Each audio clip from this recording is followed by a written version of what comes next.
Hey, hi, hello. Hello. I'm so excited. Today is spooky stories. Let's calm down. I'm so comfy. Welcome back to my channel. Like I was getting a little excited about before. Today is spooky stories, and I'm so excited. And if you're new here, welcome to my channel. And today we're going to be telling spooky stories, and I'm so excited to tell them to you. These are not my stories. I'm going to say that before we start anything. Today we are reading horror stories from Reddit, specifically from r/paranormal and Appalachia. I don't know if I went in any other groups. I think just those two, but I went through a lot of different posts in those groups. If you're the creator to any of these stories and you have a problem with it being up, let me know. I just assume if you're going to post something publicly on the internet, you're okay with me reading it. Everyone say hello. Cheeky. She knows what to do now. Okay, let's talk about today's matcha. Today's matcha, Hayashia matcha Daichi blend. Okay, I have not tried it yet. Differences I noticed while I was making it, it's a lot airier and fluffier. And besides that, I don't know if I've noticed any other differences as I was brewing it. But as I was whisking it, it's very light and fluffy. I don't know if that's a good thing or a bad thing. I think it's a good thing. I like my matcha I like my matcha nice and fluffy, so I'd assume it's a good thing. But just like the foam, okay. Be nice. Oh, you dropped your thing. I got her a yak milk chew and she is obsessed. Can you stop dropping it on me? What on earth was I saying? I don't know. I know it's fall. I know I was so excited for fall. I did not make a fall drink. Even though these pumpkin spice matchas are all over my Pinterest feed, I don't know if those flavors belong together. Same thing with the chai matcha. I don't know. So what did I make since I didn't make a fall drink? I made a pineapple matcha. And I don't normally look up recipes, but I was a little worried to just put pineapple juice in matcha. That sounds I guess it sounds good, but it sounds a little boring at the same time. And I guess Starbucks made one at some point. A pineapple matcha drink. I don't ever remember this being a thing. It was a thing apparently. And in theirs, they used, I think, pineapple syrup and coconut milk or something like that along with the matcha. I didn't have coconut milk, so I just put a dash of evaporated milk. And I did see a warning on this on one of the recipes. It gets weird and chunky. But I don't know. Let's give it a try. I wanted something that I'd really be able to taste the matcha. Maybe next week we'll try the pumpkin spice matcha, even though I don't think it sounds good.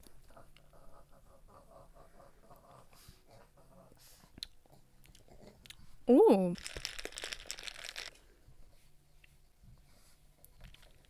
That is interesting. This matcha is a lot earthier. I will tell you that. I like it though. I like this. I don't know how to explain it. I feel like maybe I shouldn't have done pineapple. Maybe it's still a little hard to taste it. I don't know how to explain. I feel like it has a bit of a deeper flavor. Not like I burnt the tea, but richer, deeper. I don't know how to explain it. I only know how to explain it in coffee terms.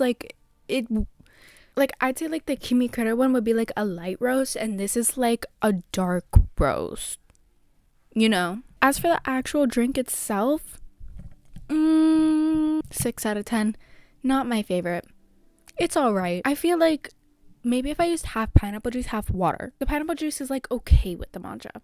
It's not my favorite. I feel like I should scoot over and put the words on the screen. Before we start, I know in my last video I was oh, and I lived in a haunted house and blah, blah, blah, blah. We're still talking about people's paranormal experiences. We're gonna light a white candle for our protection, okay? We're gonna start with an Appalachia story. So this is from r/Appalachia. What is the scariest / most uncanny experience you I'm assuming it says ever had in Appalachia or living in Appalachia, something like that, okay? 2 years ago, from Blues with Beer, a lot of the paranormal ones are very recent postings, so I definitely don't think a lot of you have heard these. I gotta read for you guys. I'll make a shorter story from a longer one involving sensitive auras, but once I was with a girl on Big Frog Mountain at dusk, miles away from anyone. We decided to walk up a trail when right behind the car, I stepped in a mud puddle with odd-looking brownish water. I pointed the unusual color to her, then we started walking. Not far up the trail, she started getting scared and we went back to the car. In the car, so they're in the car. They get a little smoochy. Okay. They're 2 teenagers, as he explains. Her hand is draped out the window. He says, I felt an odd sensation on my back. It had happened before when people were behind me, and I told her to pull her hand in, which she did. A few minutes later, I felt a sensation on my back again, but it felt more urgent. I rolled her window up, but they continued. A few minutes later, it felt like someone had stuck a live wire to my back. I sat up, started the car, and headed back down the mountain. She was obviously confused and asked what was wrong. I replied that I didn't know, but something was wrong somewhere. We went back to my parents' house and was assured by them the family was okay. Having calmed down, we ate a little dinner and then started to leave. I'm so bad at this. Why is reading so hard? I used to be so good at it. After I opened the car door for her, I walked around the back of the car. While walking, I glanced at the back of the car and saw handprints the same color of the mysterious mud puddle on the car. The last one was over the back of the window, and it was obvious someone was watching us while inching their way into the front driver's side window. When I saw the handprints, it was like being hit with a lightning bolt, and I knew what had happened. Cold chills ran all over me. I got her out of the car, and as soon as she saw the print, she knew too. The story is the absolute truth, so help me, and I will never forget it. Oh, me lord. Oh, me lord. Yeah. Oh, me lord. Oh, me lord. How do you know it didn't follow you? I'm hoping. Okay, my famous saying, if I hear a weird noise at night, I always say, rather be a ghost than a person. The ghost? I'm gonna sleep. It's not gonna bother me. The ghost, I'm gonna yell at it. It's gonna go. Like, the ghost is not the problem. A person is a problem. A person can physically harm you. But in this situation, I hope it was a person, because if it was an entity or some shit, how do you know it didn't follow you? I don't like that. I don't like that. Okay, so I have a few Appalachian stories on here, but we're gonna save some of them. I have a lot of Appalachian stories on here. Appalachia. Okay, I have so many Appalachian stories. Let's do another one. So this is from r/no sleep. Let me tell you what I saw in the Appalachian Mountains. Hello all. Originally, I'm from West Virginia. I moved around between the Appalachian and the Midwest sometimes as a kid. Between the ages of 10 to 13, I lived in rural Kentucky in the foothills of one of the oldest mountain ranges on the planet. I lived with my dad and my grams. We lived in what we call a holler. I think of it kind of like a cul-de-sac in between a set of foothills. Cul-de-sac in between a set of foothills. I'm trying to picture that. Editing me will do the research. Here's a picture of what that is. We lived in the middle of a neighborhood with nothing but family on both sides. No one lived across from us or behind us because of the foothills. When I moved in, my grams had some rules I had to follow. At the time, I chalked them up to hillbilly stranger danger. There was things like, don't mess around with the wild animals, don't go out into the woods alone, and then they got a little weird. Don't whistle. If you hear your name, don't answer, and don't go to it. And if you see someone in the woods you might know, no you didn't, and just come home. I feel like I've heard a lot of people from Appalachia say that. Especially when I used to have TikTok, I used to love those Appalachian videos and like, how to stay safe in Appalachia. And I feel like that's like the same thing I heard a lot of the time. This experience happened in August when I was 11. My dad and I mowed a path through the tall grass and the berry bushes to the left of the double wide we lived in. We camped out there a lot because it was close enough that we could check on my grams. Now, when you're in the woods, things are louder than you think. You have animal life, bugs chattering, wind through the trees and grass. There was a stream that ran along the road you could easily hear. That night, we added the campfire to that list. My dad decided to go back up to the house about a quarter mile to get more beer and check on grams. Before he left, he told me not to mess with the fire. After a few minutes of watching the fire, things started to get quiet. Like, real quiet. That's never a good sign. The woods getting quiet. Oh no. The wind had all but stopped. Bug and animal sounds were gone, and the stream sounded like it was miles away. I was getting uncomfortable even though I've been left at the campground before. Then I started to smell and taste it. It was the back of my throat out of nowhere. An awful metal tang. After a few more moments of dread, my dad came back. He was mad right away. Said he could smell burning metal coming up from the trail. Accused me of tossing beer cans in the fire. I told him I didn't and even pointed to the fire to prove it. He said there was a storm coming in and we needed to get back home, and he let it go. We left the tent and started on our way back. Now the very cool but very weird thing about lightning in the woods, this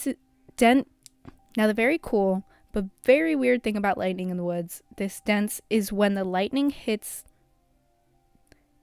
I'm so confused on this sentence. Now, the very cool but weird thing about lightning in the woods. This dense is when the lightning hits, it lights up everything like the middle of the day. This dense is when the lightning hits it like it... What?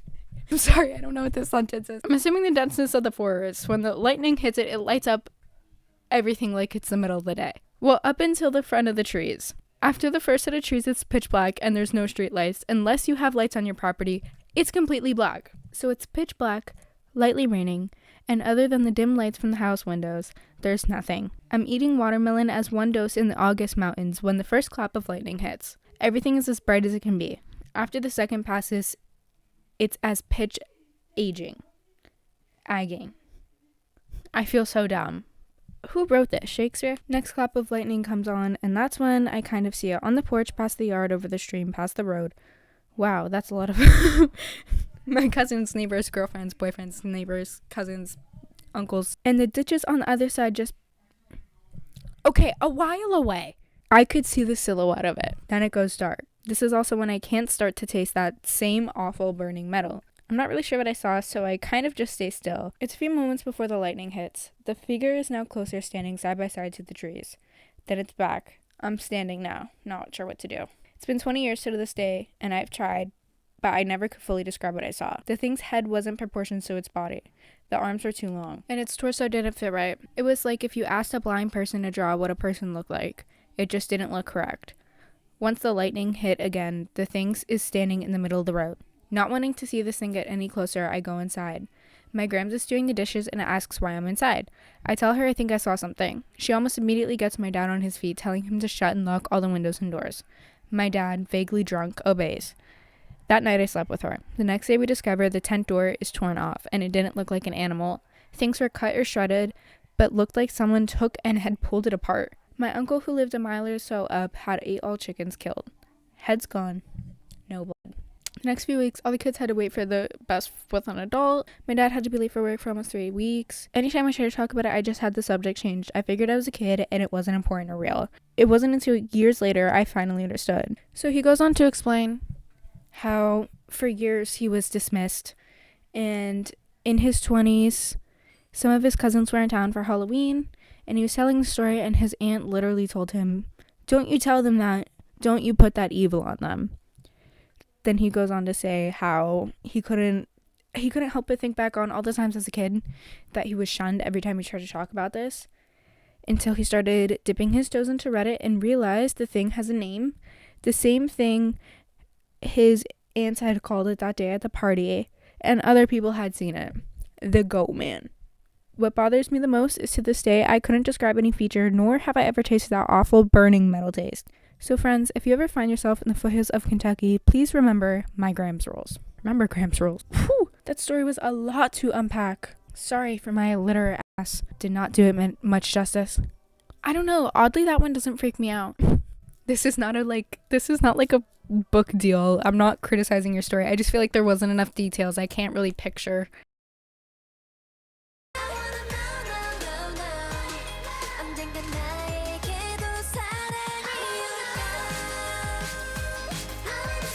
Definitely freaky. If I saw something flash up in the lightning, I'd be like, what the hell? But I'm crazy. I'd chalk it up to like, it's my imagination. Pick a random story. Oh my god. The title of this one gave me chills. Because a lot of these, I had to like kind of skim through them. So like, I'm excited to actually read the full stories because I'm like, ooh, to see if they're like cheesy or like, ooh, okay, that gave me chills. This one, I read the title and instantly I was like, I need to know. I know nothing about this. I'm excited. So this one's from r/paranormal. Every night around 6 p.m., a man entered our house, lunchbox in hand, and then disappeared. What? From the time that I was 7 years old until I was 12 years old, my family lived in the front house, and my aunt lived in the back house. From her living room, I could see our front door. I began to notice that almost every night, I would see an older man wearing brown mechanic overalls carrying a lunchbox stop at our front door. He would stop like he was unlocking the front door. He would enter the house. I told my aunt about the man, and she told me to let her know the next time I saw him. The next night she was watching us, and I saw the man walking up our driveway. I called my aunt, and we headed outside. I asked her if she saw him, and she said she had saw him too. We walked to my house and watched the man stop at the door, unlock the door, enter the house. We follow him, and he walked to the kitchen, placed his lunchbox on the kitchen counter. He turned around, almost facing us, and disappeared. Oh, this just sounds like a lost soul. This happens for years until I decided to ask our neighbors, an elderly couple that all the neighborhood kids called Grandma and Grandpa, oh, that's cute, who had lived in the house before my family moved into the house. Grandpa asked me why, and I told him because I was curious. He told me that a man named Kenneth lived there. He was a mechanic, and he had a garden that he loved in his backyard. I asked why he moved out if he loved the house so much. He told me that Kenneth was coming home from work one night and he died in a car accident. He never made it home. I said that was sad. I hope he didn't go through pain. Grandma said that he instantly passed as soon as the two cars hit. I told my aunt what Grandpa said about Kenneth, and she told me maybe I should tell him what happened. I was 12 years old and had been seeing this man for years. Never scared me, so I decided to give it a try. He usually showed up around 6 p.m., so I waited at the front door for him. When he walked up the driveway, I spoke to him. I said, "Hello, Kenneth. You had an accident and never made it home from work. My family lives in this house. You're free to keep coming back here every night, but there's a beautiful garden waiting for you on the other side. You're free, and I know that you miss your garden." I'm crying. Oh my God. Please let this be real, because I don't want to be crying over something someone made up. Oh my God. Anyways, this one I thought was going to give me the most chills, and it's going to be teary-eyed. Kenneth looked at our house, looked down at the ground, then looked up at the sky. He disappeared for the last time. We never saw him again. I told Grandma and Grandpa what I did, and Grandma said that she saw him walking down the street, but he always looked right through her. He heard you. He saw you. And that is a very special thing. Don't forget that. That story is so sweet. And you know what? Oh my God. Most people would be horrified, and they think they were being haunted. That was handled so perfectly. You know what? That's how most ghosts are. They're just lost souls. That was so sad. That was so sad. Okay, let's do one that's gonna scare the shit out of me after that lovely sweet one. This is from r/paranormal. I think I have a mimic in my house. I'm sorry. Long story short, my fiance, who mind you believes in the paranormal, went to use the bathroom and I was in my room on my phone. And she suddenly walked in my room and shut the door behind her. And she looked absolutely petrified and said, "Were you talking?" I said, "No. Why?" She said, "I swear I heard your voice outside the bathroom door." Honestly, that freaked me out because I wasn't in the kitchen near the bathroom, so there's no way she heard me, and I was in another room, so who the hell did she hear? I can't explain it, and neither can she. Does stuff like that ever happen to you guys in public? Like, all the time? I don't have a common name. At least, I only know one other person with my name. That's freaky. But it's possible. If they have multiple experiences, hell yeah. Ooh, this one too, I didn't even have to read it. 5-year high school reunion photo we took some years ago. One of them wasn't really there. Excuse me, what? What do you mean one of them wasn't really there? I don't know which one wasn't really there. Okay, well, let's find out. This photo was taken by one of my classmates during our 5-year high school reunion in 2017. At first glance, nothing seems unusual, but immediately after the picture was taken, we checked it and noticed something that left us all frozen. One of the people clearly visible in the photo wasn't actually there. There was an apparition, an extra person in the picture. I'd like to do with you the same thing I do with my friends and acquaintances when I show them the photo and tell them the story. I ask them to guess which of the people is the apparition. Later, I can confirm it in the comments. Oh shit. Oh, I want to go back to this post. I don't know who it is. Who do we think it is, guys? I feel like it's this one with his head down. That's who I think it is. We never got a real explanation for the event, and to this day we still remember it, share it in our group chats, and I still get chills every time I look at the picture. We've only come up with 2 hypotheses. One, a digital glitch in the phone that took the photo, producing a duplicate of some kind of overlay, maybe due to the shutter speed that was too long, or something like that, though the picture was taken in normal photo mode. 2, an apparition of a former classmate who passed away from leukemia during our last year of high school. Maybe he wanted to join in the celebration. The apparition kind of looks like a skinnier version of him. Oh, that's so sad. See, guys, every scary story is really just a sad story.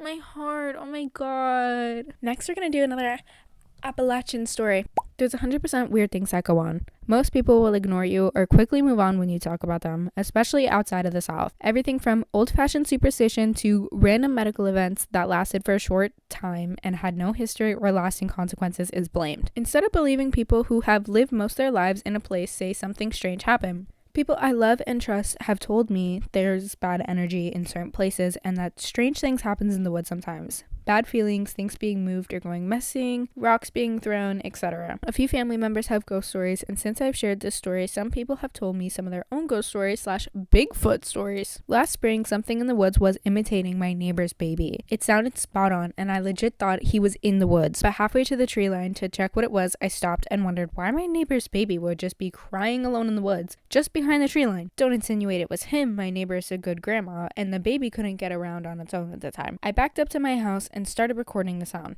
After a minute or two of the crying, it stopped. After a minute or two of the crying, stopping and starting, something in the same spot behind the tree started loudly whistling and shaking the tree where the sound was coming from. This was happening at the same time as the baby noises, i.e. two things were hiding behind the tree line. Get inside! Why'd you go outside? I'm sorry. Not trying to bully you. We do crazy things when we're scared. I know. But next time, I don't think you should do that. Where was I? After that happened, I called my grandmother to come out and to listen to. Was living with her at the time. Are you trying to get grandma killed? Why would you not go inside and say, Grandma, poke your head out the window and stay in the safety and the shelter of the house? I'm not saying grandma's completely defenseless, but I'm so sorry. I'm not trying to be mean to you. The porch door is very old and loud, and when she opened it, all the sound stopped, and there was a big shake from the tree where all the sounds were coming. Then nothing. Honestly, I thought I had an episode until I checked my phone and made sure I recorded the noises and that other people could hear them. Edit. This happened during the evening in northern South Carolina near the foothills of Appalachia. And if you see the first comment, it says foxes are everywhere in Appalachia and sounds like babies screaming, which, yeah, that's probably what it was. And if it wasn't, it was something trying to lure you out there. And like I said, let's not lure grandma with us, okay? Next time, we're going to be a little bit more protective of her. I mean, there's no age listed in here. You might have been like an 8-year-old. I'm worried for your safety. Stay inside next time, please. My God, the Appalachian woods in your backyard. Here's another Appalachian story. I told you, I have a lot of these. This is from r/Appalachia, and I know I said I wasn't going to read every username, but this is from the user Stoner Toilet Bowl, and I just feel like I had to give that a shout out. People who live near the Appalachian Mountains, what's your craziest personal experience? I'll go first. When I was about 7, my family and our friend's family went on a joint ski trip to the Hidden Valley Ski Resort in Somerset, PA. My younger brother and I didn't really know how to ski, so we were both learning. My brother wanted to practice on the bunny hill for beginners, so we were practicing there for a while. Note, the bunny hill was right in front of the resort while the rest of the ski paths were up the mountain. After a few hours of practicing with my brother, I decided I wanted to take the ski lift and try out the other slopes. The friends that we're with were already up the mountain, so my parents let me go up the lift on my own. I didn't have anyone to ride the lift with, so this stout, middle-aged lady with brunette hair and a pair of skis offered to go up the lift with me. I remember being extremely thankful for this because I was scared to go up alone since I'd never been up a ski lift before. The woman never said a word, but I ascertained her kindness and reassurance from her expression alone. We're going to summarize this. So they go to explain how the lift is going up the mountain. They're trying not to look down because, quote, all the skiers looked like bugs caught in a light fixture, and they had an irrational fear that the lift would break down and them and this lady would be suspended in the air for hours. But the lift ran its course, and I reached the other ski slopes. Now, there were multiple paths you could take by this point. You could take the snowboard paths if you were a snowboarder, and there were multiple paths for intermediate to advanced skiers descending the mountains. They started at the bunny hills and went to an intermediate path and then finished with the advanced path. Now, it was about 8 at this point, and the sun was rapidly setting, so I decided to go up the lift one more time so I could ride the advanced path. The path was extremely steep and consisted of frozen lakes, creeks, and a lot of foliage. So if you crashed, it could be fatal. Well, I ended up crashing on the path itself because I hit a patch of snow that was too thick for my skis. My skis flew off, and by this point, the sun was already down. I tried to blindly look for my skis, but it was no use. I had no source of light, and the severity of my situation quickly seeped in. It was pitch dark, and I was on an unknown spot of mountain with no skis. Oh, God, and you're 7! The thing that scared me the most is how quiet it was. The silence was deafening. I was panicking. Out of nowhere, I saw a light coming behind me. The light reached me, and it was a middle-aged woman from earlier with skis in her hand. The second I saw her, the wave of reassurance washed over me. She helped me get up and get my skis back on like a mother would, then held my hand and took me down the mountain. Entire staff was looking for me. Apparently, I was somehow missing for 2 hours. I told my parents I know for sure I wasn't lost for 2 hours, since only a couple minutes after I crashed, that lady had come to the rescue. To my surprise, my parents questioned me about the lady. They looked at me like I was crazy, so I told them about how she volunteered to go up the ski lift with me earlier, and my friends even saw me get off with her, since we went up the lift with a few cars before me. My parents are extremely religious, So they told me she was an angel since there was no indication of that woman ever being at the resort besides the 2 interactions I had with her. I'm 21 now, and to this day, I don't know what to make of this experience. I know I wasn't in those mountains for 2 hours, and I wasn't the only person who saw that lady on that day. I'm not at all religious, but how was there no record of this lady being at the resort in 2009? Who knows? Maybe she really was my angel. Definitely. You can't tell me any different. You cannot tell me any different. Ooh, I got chills. Ooh, I'm getting chills. I was scrounging Reddit for scary stories, and I'm finding really wholesome ones. You know what? Ghosts are not scary, guys. You're making yourself scared of them. Every ghost really just has a sad story. Our next story is from 11 years ago. r/paranormal, what piece of evidence made you believe in the paranormal? This is from Ladybug87. I used to work at a science camp in the middle of the Angeles National Forest. It was literally in the middle of the mountains and had 0 reception, and had been around for over a century. I worked with 4th and 5th graders mainly, and the camp had a main house, 2 boy cabins, and 1 large female cabin. So the kids would be there an entire week, Monday through Friday. And the counselors, myself included, would either work first shift Monday through Wednesday morning or second shift Wednesday night to Friday morning. We would spend the night for the entirety of a shift, and the way the cabins were set, the one female one / mine in particular, is the one counselor out of 2 would sleep in either end of the cabin. So hold on, my brain is having a hard time computing this, okay, so they go to explain that there was different shifts. First shift, which would be Monday through Wednesday morning, or second shift, which would be Wednesday night through Friday morning. They would spend the night for the entirety of their shifts, and the way the cabins were set up, 1 out of the 2 counselors would sleep on either end of the cabin. There were about 40 girls, and 1 counselor would be in charge of a group of 20 girls, which were called gophers. And the other counselor would have another group, pandas. So one week, I was covering first shift, so essentially working the entire week. When one of my 5th grade girls approached me before bedtime on a Tuesday night, I still remember, and asked me if I could make sure I locked the cabin door. We had 1 door on either end, to which I responded that I always did. We had some crazy things happen up there, and there were so many stories that circulated that I made sure to always check both doors and lock them. Well, after I told her that, she told me that she just wanted to make sure because she saw one of the girls from the other group walk out of the door in the middle of the night. Now, we have gotten sleepwalkers before, but no one has ever walked out of the door, nor would they even have the chance since the door is so heavy and loud and I slept right next to it. So I told my coworker and double-checked with our boss about any known sleepwalkers. We usually get a briefing of this kind of stuff during our staff meeting before the kids arrive. There were no known sleepwalkers, so we all agreed to be on the alert for the next few nights. Nothing happened, and before long, I had forgotten about it, and so had her coworker. Fast forward 2 weeks, and I come in for my normal shift. 2 of my girls come up to me on a Wednesday night, the first night of my shift, and asked me if they could sleep in the same bed. I said no, and could instantly see they were visibly upset. We're trained for this kind of stuff: homesickness, kid drama, wetting the bed, etc. And after giving them the normal counselor speech about everything being okay, etc., the girls look at each other suspiciously, so I ask, "What's wrong?" One little girl, holding her friend's arm, says, "Just tell her." And so they turn back to me and tell me that one of the girls from the other group kept walking around in the middle of the night and didn't let them sleep until she finally walked out the door, my side. And that the next day, the day they were discussing it with me, they couldn't find her in the group, so they were a little scared. What? I didn't think anything of it again until I recalled the situation a few weeks before, and at that moment I felt the hairs on my arms rise. Coincidence? I don't know, but it definitely made me a little nervous. But again, I quickly forgot about it. How do you quickly forget about that? They just told you, one of the girls from the group was walking around at nighttime, and we can't find her now. Hello, what do you mean you just quickly forgot about that? Fast forward about a month. It was now before the holidays, and I come in for my shift. Come Thursday night, the girls are packing up and getting ready to go home. One of the girls sleeping directly across from me on the other side of the door starts spraying water all around her bed and our door, and I immediately go over and ask her what she's doing, and in her hand is holy water.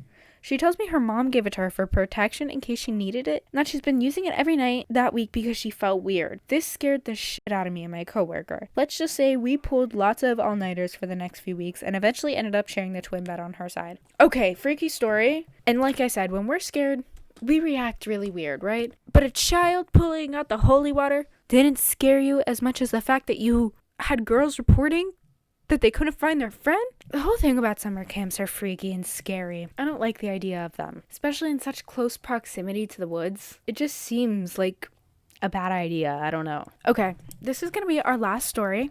and I expect it to be decently wholesome. I think there may be a ghost dog / animal living in my home. Myself and my friend recently moved into a house. It's not a particularly old building, but it's built on a very old street with lots of history. One night, when I was in bed, I heard what sounded like an animal in my attic. It sounded like it ran around and just stopped, and then I didn't hear it again. However, over the last few days when my friend and I have been sitting downstairs in the living room, we've heard what sounds like a small dog running around above us, my bedroom. My first thoughts are that it's an animal in the attic. However, it's really loud for being a bird, mouse, rat, and if it's anything else, I'd be confused on how it got there because it's a tall house. It also just doesn't sound like the typical animal you'd find in the attic. It really just sounds like a dog. Just wondering if anyone else has ever experienced something like this before. That's cute. That's like a nice ghost to have, no? If I had to pick what ghost I was gonna have, I think I'd pick a dog ghost. What did we learn today, guys? We learned that ghosts are not scary. They are just lost souls